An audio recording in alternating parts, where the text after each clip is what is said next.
내가 나가서 적군과 싸우려 할 때에 말과 병거와 백성이 너보다 많음을 볼지라도 그들을 두려워하지 말라. 애굽 땅에서 너를 인도하여 내신 내 하나님 여호와께서 너와 함께 하시느니라. 너희가 싸울 곳에 가까이 가면 제사장은 백성에게 나아가서 고하여 그들에게 말하여 이르기를 이스라엘아 들으라. 너희가 오늘 너희의 대적과 싸우려고 나왔으니 마음에 겁내지 말며 두려워하지 말며 떨지 말며 그들로 말미암아 놀라지 말라. 너희 하나님 여호와는 너희와 함께 행하시며 너희를 위하여 너희 적군과 싸우시고 구원하실 것이라 할 것이며 책임자들은 백성에게 말하여 이르기를 새 집을 건축하고 낙성식을 행하지 못한 자가 있느냐. 그런 집으로 돌아가지니 전사하면 타인이 낙성식을 행할까 하노라. 포도원을 만들고 그 과실을 먹지 못한 자가 있느냐. 그런 집으로 돌아가지니 전사하면 타인이 그 과실을 먹을까 하노라. 여자와 약혼하고 그와 결혼하지 못한 자가 있느냐. 그런 집으로 돌아가지니 전사하면 타인이 그를 데려갈까 하노라 하고 책임자들은 또 백성에게 말하여 이르기를 두려워서 마음이 허약한 자가 있느냐. 그는 집으로 돌아가지니 그의 형제들의 마음도 그와 마음과 같이 낙심될까 하노라 하고 백성에게 이르기를 마친 후에 군대의 지휘관들을 세워 무리를 거느리게 할지니라.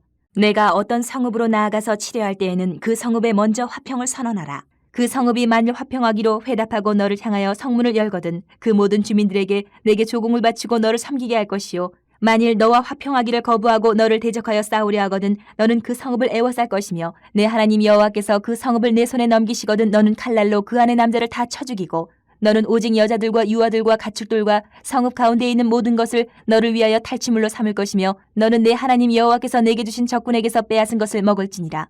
내가 내게서 멀리 떠난 성읍들 곧 이 민족들에게 속하지 아니한 성읍들에게는 이같이 행하려니와 오직 내 하나님 여호와께서 내게 기업으로 주시는 이 민족들의 성읍에서는 호흡 있는 자를 하나도 살리지 말지니 곧 헷 족속과 아모리 족속과 가나안 족속과 브리스 족속과 히위 족속과 여부스 족속을 내가 진멸하되 내 하나님 여호와께서 내게 명령하신 대로 하라.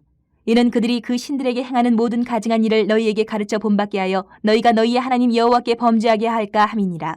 너희가 어떤 성읍을 오랫동안 애워싸고 그 성읍을 쳐서 점령하려 할 때에도 도끼를 눌러 그곳의 나무를 찍어내지 말라. 이는 너희가 먹을 것이 될 것임이니 찍지 말라. 들의 수목이 사람이냐. 너희가 어찌 그것을 애워싸겠느냐. 다만 과목이 아닌 수목은 찍어내어 너희와 싸우는 그 성읍을 치는 기구를 만들어 그 성읍을 함락시킬 때까지 쓸지니라. 오늘날의 어떤 흐름, 분위기는 이렇습니다. 너의 삶의 주인은 너 자신이다. 너의 힘으로 너의 삶을 살아라. 이것이 오늘날 우리 세상 속에 가득 차 있는 이야기인 것 같아요. 그러다 보니까 이기주의, 개인주의로 삶의 모습들이 흘러가는 것 같습니다. 그런데 성경은 읽어보면, 성경을 묵상해보면 성경은 우리에게 하나님에 대해서 더 의존해라. 하나님에 대해서 완전히 의탁해라. 이렇게 말하고 있어요. 정반대의 분위기인 겁니다. 네 삶은 네 거니까 네가 알아서 살아. 이것이 세상인데 성경은 너를 하나님께 완전히 맡겨라. 이렇게 얘기하고 있어요. 여러분, 우리 인간이 하나님으로부터 독립을 꿈꾸고 하나님으로부터 독립하면 멀어지면 멀어질수록 우리가 이룰 수 있는 일은 점점점 작아집니다. 반면에 하나님을 의지하고 하나님께 나의 것을 맡기면 맡길수록 우리 삶에 불가능은 없어집니다. 오늘 이스라엘 백성을 대해서 이제 가나안 점령을 앞두고 왕에 대해서, 제사장에 대해서, 선지자에 대해서, 어제는 사회의 공의와 정의에 대해서 율법을 모세를 통해서 다 가르치시고 오늘은 가장 삶에서 위험한 경험이라고 하는 전쟁에 대해서 가르치시면서 지금 앞서 말씀드린 이 자신, 하나님께 의탁해라. 이거에 대해서 아주 강조를 하고 계신 본문이 오늘 우리가 나누어 읽은 20장 본문입니다. 이 말의 제목을 굳이 붙이자면 설교 제목은 하나님의 전쟁 방식이라고 붙일 수 있을 것 같아요. 하나님의 전쟁 방식 첫 번째는 1절 4절을 통해서 볼 수 있는 것은 하나님이 함께 하시니 두려워하지 말아라. 이게 첫 번째 전쟁의 태도예요. 이스라엘 백성. 우리 그리스도인에게도 마찬가지. 하나님이 함께 하시니 두려워하지 말아라. 고대 이 당시 전쟁에서 이 군사의 숫자, 병력의 숫자는요, 승전과 패전을 가르는 정말 절대적인 조건, 요소입니다. 예를 들면 1000명의 군대와 800명의 군대가 전멸할 때까지 맞서서 싸우게 되면 그 각 병사들의 기량 차이가 없다고 가정하고 싸우면 단순히 계산만 해도 많은 쪽, 1000명의 군대가 800명의 군대가 싸우면 200명은 남고 나머지 800명 군대는 전멸한다. 이렇게 나와요. 그런데 실제로 싸운 여러 가지 결과들 토대로 보면 1000명의 군대는 500명이 넘게 살아남고 800명의 군대는 완전히 전멸합니다. 200명이 남는 게 아니고 반이 남아요. 게다가 그 많은 쪽 군대에 오히려 더 좋은 무기가 많고 말과 병거가 더 많다면 이거는 전혀 전쟁의 어떤 그게 될 수가 없이 그냥 작은 쪽은 전멸하는 겁니다. 그런데 하나님은 그런 전쟁에서도 두려워하지 말아라. 이렇게 얘기하십니다. 그런 전쟁에 수가 작아서 이거는 뭐 계산을 해보나 마나 진다. 그런데 그 상황에서도 두려워하지 말아라. 애굽 땅에서 내가 너희를 어떻게 인도하여 냈는지를 기억해야 된다. 두려워하지 마라. 하나님께서 함께 하신다. 이렇게 선포를 하고 계십니다. 이것이 하나님의 백성의 전쟁 방식 첫 번째. 두려워하지 말아라. 하나님이 함께 계신다. 그래서 전쟁에 나갈 때 제사장이 가장 먼저 군사들을 모아서 이렇게 외칩니다. 오늘 3절 4절을 보니까 이스라엘아 들으라. 이렇게 외쳐요. 두려워하지 말고 하나님이 함께 하신 것을 믿으라. 이렇게 외치고 전쟁으로 나갑니다. 여러분, 우리 사람이 인생 가운데서 제일 경험할 수 있는 가장 큰 두려움이 뭘까요? 전쟁이에요, 전쟁. 우리 인간의 계산으로는 숫자를 봐도 승산이 없음에도 불구하고 하나님이 함께 하심을 믿기 때문에 두려워하지 말라 이렇게 외치는 거예요. 그런데 이스라엘의 역사 성경을 쭉 읽어보면 수많은 전쟁의 기록들이 기록되어 있는데 놀랍게도 이스라엘은 늘 이런 방식으로 승전을 해왔어요. 이런 방식으로. 여러분, 우리도 마찬가지입니다. 하나님의 힘보다 세상의 힘이 더 강해 보일 때가 있어요. 우리 인간의 눈으로 볼 때. 그리고 하나님을 믿는 믿음으로 세상과 싸우는 것은 이거는 승산이 없어 보이는 경우가 정말 많다라는 것을 경험할 때가 많아요. 그때마다 우리는 기억해야 될 것이 있습니다. 하나님이 함께 하십니다. 그것이 우리 그리스도인의 전쟁 방식이에요. 첫 번째. 그리고 두 번째는 5절부터 9절에서 보면 두려운 자는 돌아가라. 이게 두 번째예요. 제사장이 하나님과 함께 하심을 선포하신 후에 이 군대의 책임자들이 군사들에게 모여든 군사들에게 이야기를 합니다. 여기서 우리가 볼 수 있는 게 성경에서 종종 나오는 이 말하는 법칙이 있는데 3+1, 3+1이라는 법칙이 여기도 나와요. 이게 무슨 말이냐면 비슷한 의미의 사항들을 세 가지를 구체적인 사항을 세 가지를 얘기해 놓고 그 세 가지를 묶어서 핵심 주제를 하나를 빵 터뜨리는 거예요. 강조를 하는 거예요. 오늘 보십시오. 5절에 군대 책임자가 모인 군사들에게 얘기합니다. 새 집을 짓고 나서 아직 집들이 못한 사람들은 돌아가라. 하나. 그 다음 포도원을 만들고 그 포도원의 첫 과실을 먹어보지 못한 사람 돌아가라. 둘.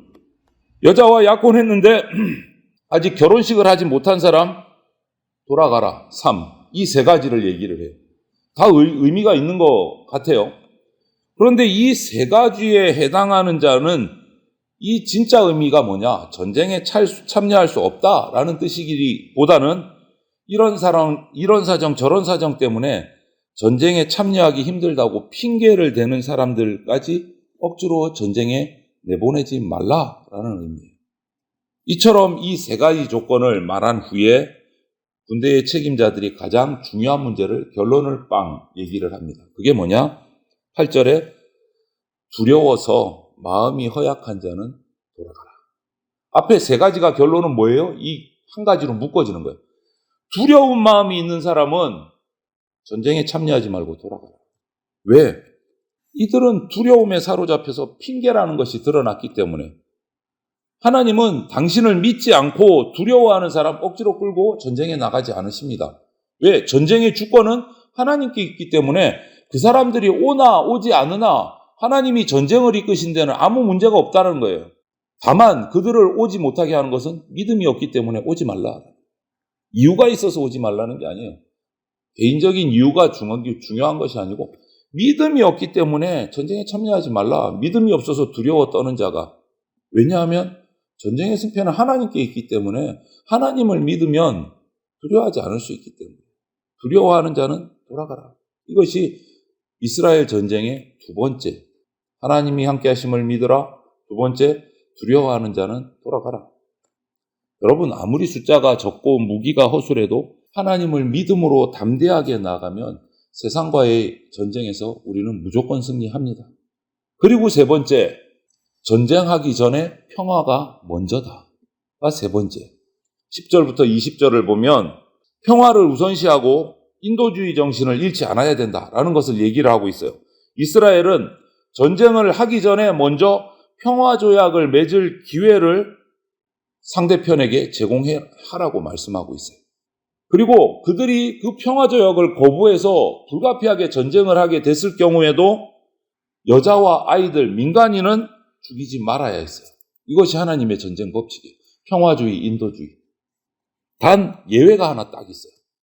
가나안 땅에 살고 있는 이스라엘이 하나님이 주신 땅, 가나안 땅에 살고 있는 7 족속은 평화 제한 없이 진멸해야 된다. 모든 호흡 있는 자는 다 진멸해야 된다. 이것은 예외 조항. 그 땅에 이스라엘이 섞이지 않고 살아야 하나님을 철저하게 섬길 수 있고 우상을 숭배하지 않을 수 있기 때문에 가나안 땅에 살고 있는 7 족속은 철저하게 진멸하라. 하지만 그 외의 민족들과의 전쟁에서는 평화를 먼저 제안하고 평화를 받지 않아서 불가피하게 전쟁을 하게 될 경우에는 어린아이와 여인과 민간인들은 살리라. 이것이 하나님의 세 번째 전쟁 법칙이었어요. 여러분, 우리가 악과 불의와 싸워야 할 때도 평화적인 방식을 선택해야 됩니다.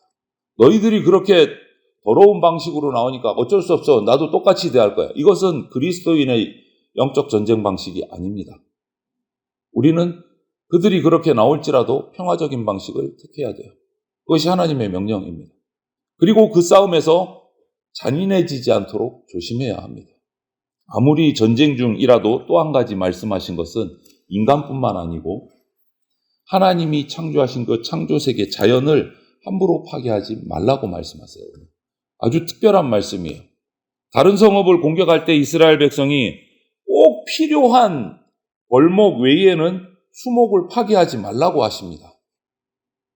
수목 중에서도 과실을 맺는 과목은 절대 손대지 말라. 과목을 제외한 나머지 수목은 전쟁에 사용할 나무들만 잘라서 무기를 만들고 나머지는 그대로 보존하라. 이것이 하나님의 전쟁 법칙이에요. 자연을 보호하라는 거예요. 나무 한 그루도 관심을 가지고 계신다라는 것을 우리가 기억하고 우리도 역시 하나님이 만드신 이 창조세계 자연 생태계를 보호하기 위해서 애써야 돼요. 인간의 욕심을 위해서 이 자연을 파괴하면 안 된다. 여러분, 하나님의 백성이 패배하는 이유는 하나님을 믿지 않았기 때문이고 세상이 두려워서 세상의 방식으로 타협했기 때문에 우리는 패합니다. 오늘 그거 하지 말라고 주신 것이 오늘 이 20장 전쟁의 방식이에요. 믿는 자의 전쟁 방식. 하나님의 함께하심을 믿을 것, 그 다음 두려워하지 말 것, 그 다음 평화를 우선시할 것, 그 다음 자연을 보호할 것. 이것이 전쟁 방식이에요. 물론 세상을 갈등의 대상으로만 바라보면 안 됩니다. 세상에 속한 자를 구원하시기 원하시는 것이 하나님의 뜻이기 때문에. 그래서 우리가 평화를 추구하면서 산다는 것을 잘 의미해야 돼. 평화, 싸우지 않고 싸운다? 아니요, 그게 평화가 아니에요. 싸울 때는 싸워야 돼요. 하지만 평화를 추구하면서 산다는 것이 무조건 불이나 비진리하고 타협하면서 그래, 이것도 좋고 저것도 좋고 좋은 게 좋은 거야 이러고 사는 것은 아니다. 싸울 때는 싸워야 됩니다. 왜? 그러라고 우리를 세상 가운데 빛과 소금의 역할을 하라고 보내신 거예요. 빛과 소금의 역할을 하려면 부딪힘이 있어요. 그때는 싸워야 돼요. 소금을 받아들이지 않으면 싸울 수밖에 없는 거예요. 세상과 그런 부분에 있어서 타협하면 안 됩니다. 그때 세상이 아무리 강해 보여도 타협할 것이 아니라 하나님을 믿고 하나님과 함께 하심을 믿고 두려움 없이 나가야 돼요. 그때 승리합니다. 세상에 거짓되고 악한 방식을 사용하지 않는 참된 하나님의 군사로 오늘 하루도 우리가 당당하게 용기 있게 우리를 미혹하는 세상과는 싸우며 승리하는 삶을 저와 여러분들이 살아가실 수 있기를 주님의 이름으로 축원을 드립니다. 아멘.